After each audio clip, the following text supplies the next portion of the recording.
그야말로 충격적입니다. 도대체 그의 수면 밑에서 이루어졌던 행동들은 어디까지가 끝일까요? 우리나라 문화재를 집에다 가져다 놓질 않나? 업무 공간에 사우나 시설을 만들질 않나? 탄핵이 되지 않았다면 이러한 자가 지금까지 대통령으로 뒤에서 뻔뻔하게 해왔을 행동들을 상상해 본다면 정말 끔찍합니다. 바쁘디 바쁜 지금 이재명 정부의 외교 순방 일정들과 그러한 노력들의 결과물과는 정말 비교되는 그의 자태들을 알아보도록 하겠습니다. 오늘 영상 끝까지 시청하신다면 수면 밑에서 진행됐던 그의 행동들을 낱낱이 알아가실 수 있을 겁니다. 시작하기에 앞서 구독과 좋아요를 눌러주신다면 파란 날개 채널의 진실의 날개짓에 큰 도움이 됩니다. 누군가는 어떻게 이런 일이 가능했지? 라고 묻지만 이제는 질문을 한 단계 더 나아가야 합니다. 12월 3일의 충격적인 사건이 어느덧 1년 가까이 되어가는 지금 그날 벌어진 일은 갑작스러운 벼락이 아니라 오랜 시간 축적된 통치 행위의 결과였다는 해석이 잇따르고 있습니다. 최근 여러 언론 인터뷰와 국회 증언을 통해 공개되고 있는 내용들이 이 흐름을 더 분명하게 보여주고 있습니다. 어떤 일상이 어떻게 국가적 위기로 이어졌는가 알아보겠습니다. 윤건영 의원의 라디오 인터뷰 내용에 따르면 노무현 문재인 전 대통령은 퇴근할 때마다 두꺼운 서류 더미를 관저로 들고 가서 밤 늦게까지 보고서를 검토했다고 합니다. 회의, 보고, 외교 일정을 소화하느라 낮에 읽지 못한 자료를 밤에라도 처리하려는 자세였죠. 이런 모습은 누군가와는 다르게 대통령의 삶이란 무엇인가를 상징적으로 보여줍니다. 높은 위치에 있지만 일정이 끝난 후 퇴근이 아니라 근무 장소만 옮기는 삶. 그것이 지니는 의미는 대통령의 자리가 어떤 자리인가를 대변하는 행동들이기도 합니다.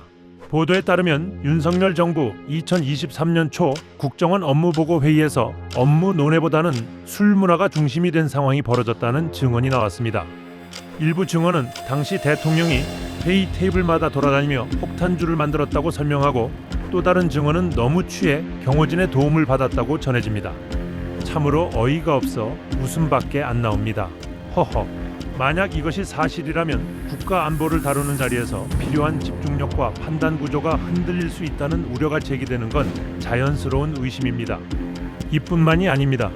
앞서 언론을 통해 공개된 대통령 전용기 물품 목록에는 소주, 페트병 등이 소모품으로 포함되어 있었다는 보도도 있었고 해외 순방 중 만찬 자리에서 한국식 술 문화가 적극적으로 등장했다는 목격담도 이어졌습니다. 이런 보도들이 쌓이면서 일부는 외교 일정에서 필요한 집중력이 유지되었는가 하는 의문을 제기하고 있습니다. 대한민국 전용기를 개인의 사유재산처럼 다루고 해외 업무를 위한 수단인지 사적 공간을 위한 수단인지 모를 정도로 그의 행태들은 심각합니다. 추가로 관저와 집무실 공간 구성에 대한 증언들도 있습니다. 언론 보도와 국회 증언에 따르면 대통령 관저 내부가 특정 국가의 느낌이 강한 인테리어였다는 주장과 그리고 문화재급 공예품이 배치됐다는 주장들도 있고 이러한 문화재는 일부 손상되었다는 보도들도 있습니다. 국가문화재를 개인 사유품으로 취급하고 이를 활용하는 이런 행태들은 상상도 못할 일이지만 이걸 행동으로 옮겼다는 건 정말 이해할 수 없는 부분입니다. 집무실 내부에는 대형 침대와 해외 순방 시 같은 매트리스를 전용기로 옮겨 다녀야 해서 힘들었다는 관계자들의 주장이 있었고 또한 편백나무 목욕시설 설치와 집무실 공사 대금의 지급 방식 문제 등 깨끗한 구석이 하나도 없고 모두 의혹 덩어리들이 넘쳐나고 있습니다. 여기서 진짜 중요한 지점이 등장합니다.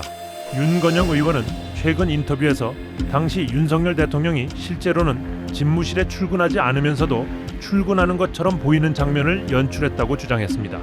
매일 술과 파티를 즐기는 그의 다음 날은 아마 정상적인 출근이 불가능하지 않았을까 하는 추측들도 있고 또한 별도의 출입 통로를 만들었다는 주장과 출입 통로 조성 비용은 수억 원대였다는 보도들도 이어졌습니다. 더 큰 파문은 내란 관련 재판 과정에서 나온 증언이었습니다.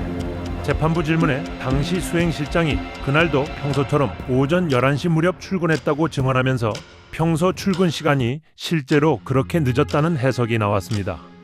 이 부분은 게으른 것의 문제를 넘어서 국민에게 보고되는 대통령의 일정과 실제 생활 패턴이 달랐다는 부분으로 정상적인 나라 운영이 가능하지 않았을 것으로 보인다는 주장들도 있습니다. 이 주장을 뒷받침하는 윤건영 의원의 주장이 있습니다. 윤건영 의원은 내란 사태 당일 발표된 비상 메시지를 두고 처음 보고 가짜 문서인 줄 알았다고 했고 그 이유는 내용이 국가적 비상 상황을 관리하려는 메시지라기보다 급하게 만들어진 듯 허술했다고 전했습니다. 그간 늦은 출근, 비공개 동선, 사적 공간 논란, 업무 시간 관리 문제 등 위기 관리 능력과 직결됐다는 해석이 가능합니다.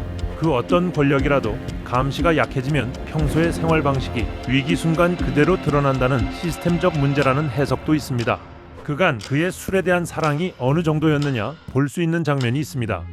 현재 재판장에서 보이는 윤석열의 모습과 과거 윤석열의 모습에서 발견할 수 있습니다.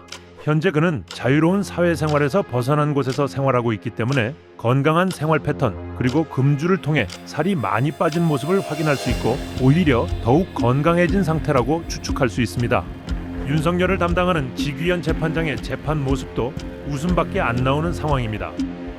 구속 만료일이 다가오는 시점에 그런 식으로 재판장을 운영하면서 정말 진실된 재판 결과가 나올지 걱정되는 요즘입니다.